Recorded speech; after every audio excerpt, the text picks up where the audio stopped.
जो बहन होती है हमारी संस्कृति सिखाती है, हमारे गोत्र की बहन है, अगर इस गांव की कोई लड़की है और किसी दूसरे गांव में ब्याही है, उस गांव का लड़का जाता है तो क्या कहती है, मेरा भाई आया है, चाहे वो उनके कुनबे का भी नहीं, मेरा भाई आया है, और उसको भी ऐसा लगता है मेरी सगी बहन है, राखी बांध दे तो बस बहन है। ये पवित्रता है हमारे धर्म की। बहुत सारे, हालांकि ये चीजें कम हुई हैं, लेकिन आज भी बहुत सारे स्थान पर दलितों के साथ में बहुत बड़ा भेदभाव होता है, बहुत बड़ा भेदभाव। क्या खत्म नहीं हो रहे? क्या धीरे धीरे खत्म हो जाओगे? कर लगे रहो इसी काम पर, आप जिन कामों पर, जिन मूर्खतापूर्ण कामों पर लगे हुए हैं।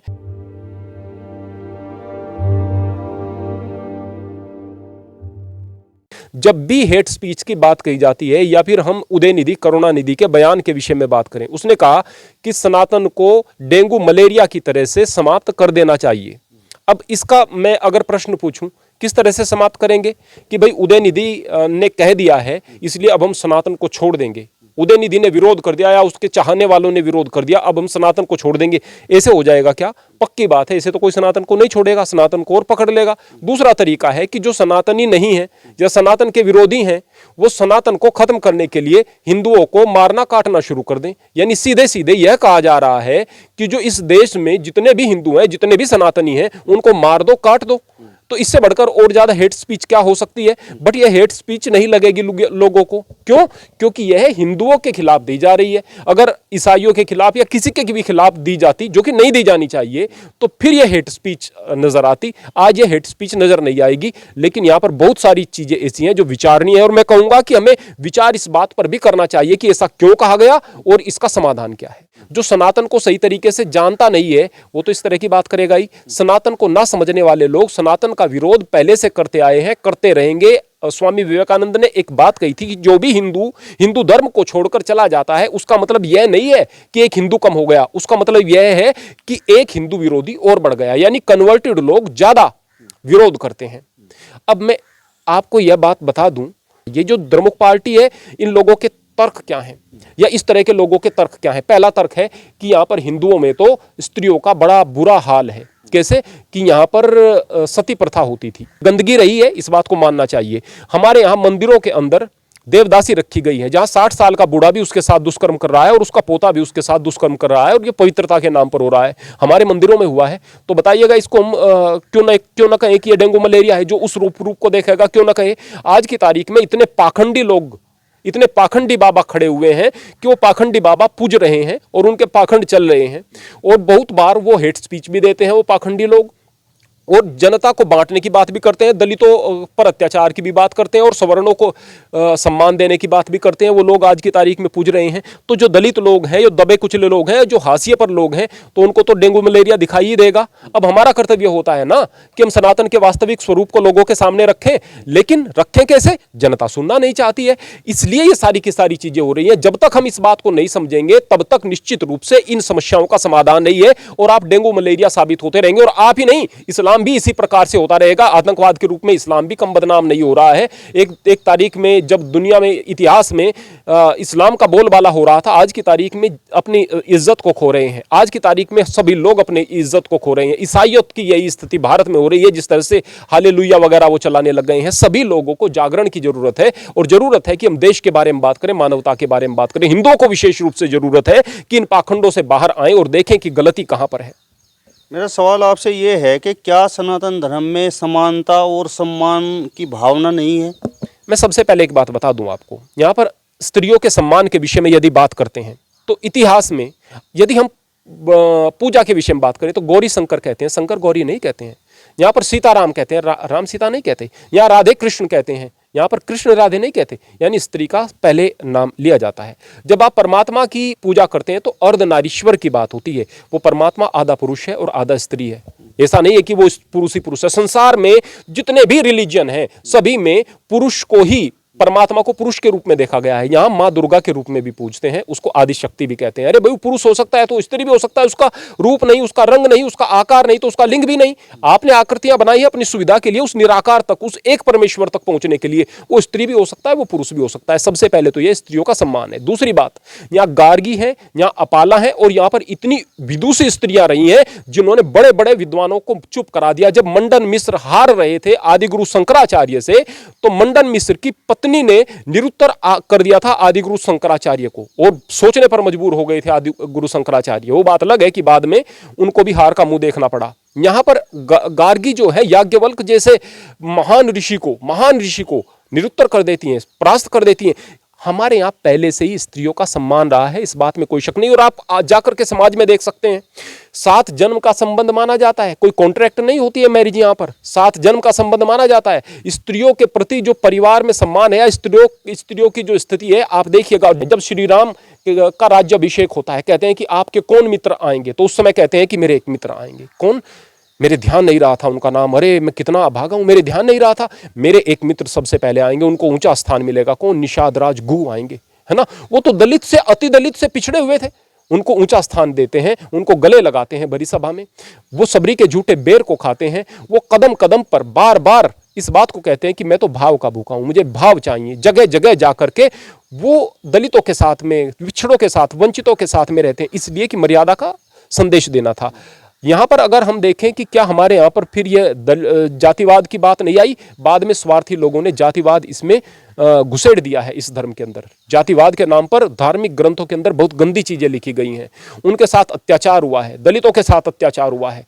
उनको दलित कह करके, अगर जन्म के कारण कोई व्यक्ति बहुत श्रेष्ठ है, बहुत अच्छा लड़का है, लेकिन जन्म के कारण केवल वह छोटी जाति में पैदा होगा, बहुत अत्याचार उसके साथ में हुआ है, उनके मन में नफरत के भाव पैदा होना स्वाभाविक बात है। और आज भी बहुत सारे, हालांकि ये चीजें कम हुई है, लेकिन आज भी बहुत सारे स्थान पर दलितों के साथ में बहुत बड़ा भेदभाव होता है, बहुत बड़ा भेदभाव।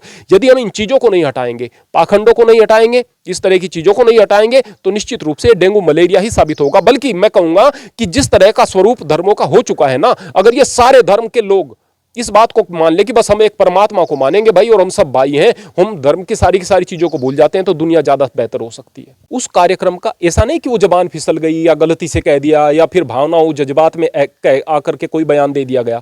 उस कार्यक्रम का शीर्षक ही यही था कि सनातन धर्म का समूल विनाश। यह शीर्षक लेकर के आप एक कार्यक्रम कर रहे हैं, यानी कि आपने सोच समझ करके यह बयान दिया है। दूसरे, वो ऐसे ही बयान नहीं दे रहे, लिखा हुआ पढ़ रहे हैं।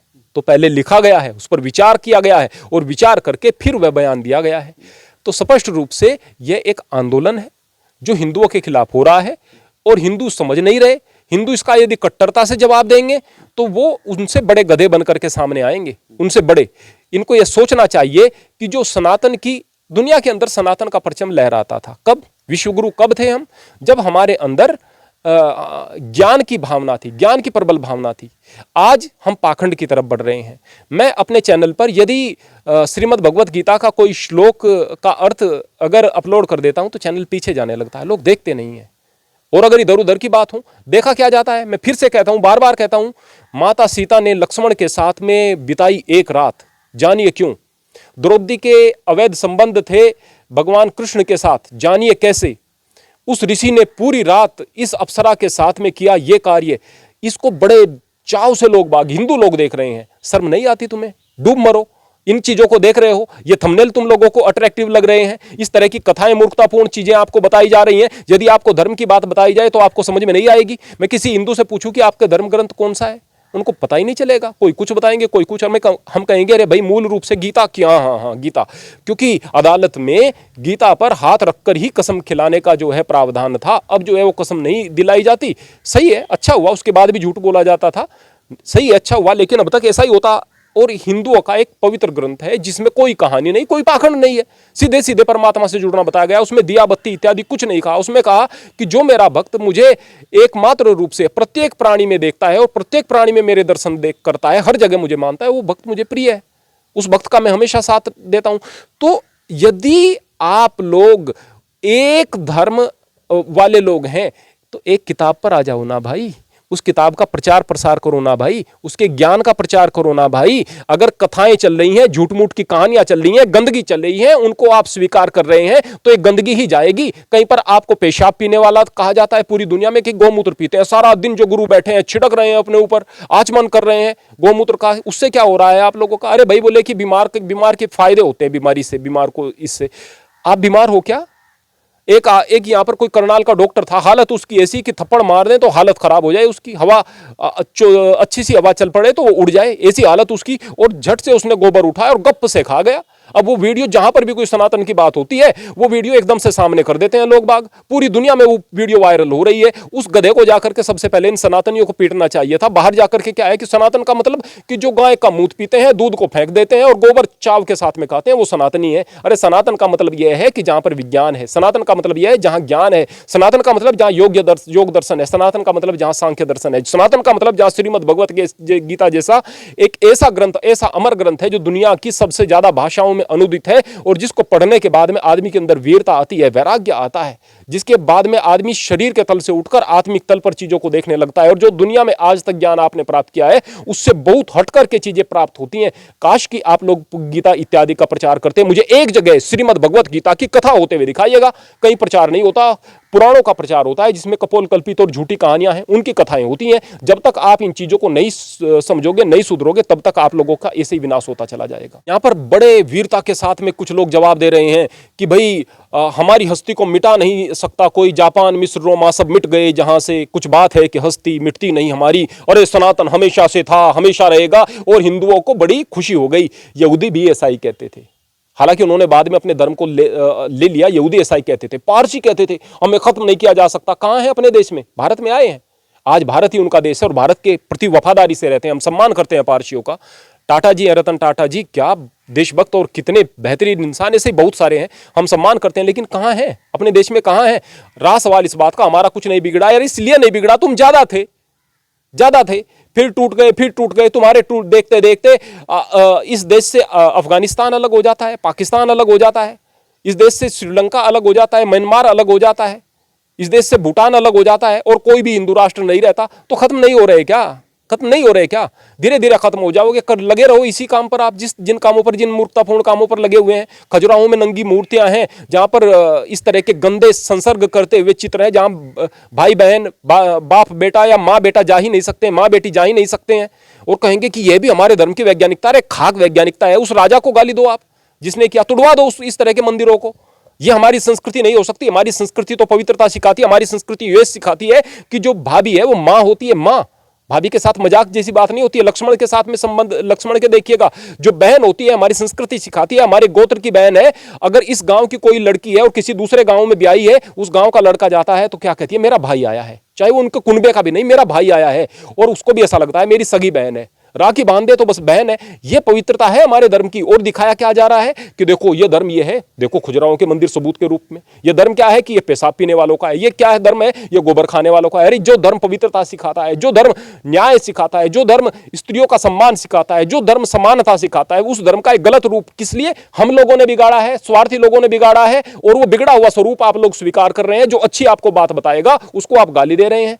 निश्चित रूप से यदि आप इस गफलत में है कि हमारा बिगड़ेगा, नहीं बिगड़ेगा, आप समाप्त हो जाओगे यदि चेते नहीं तो।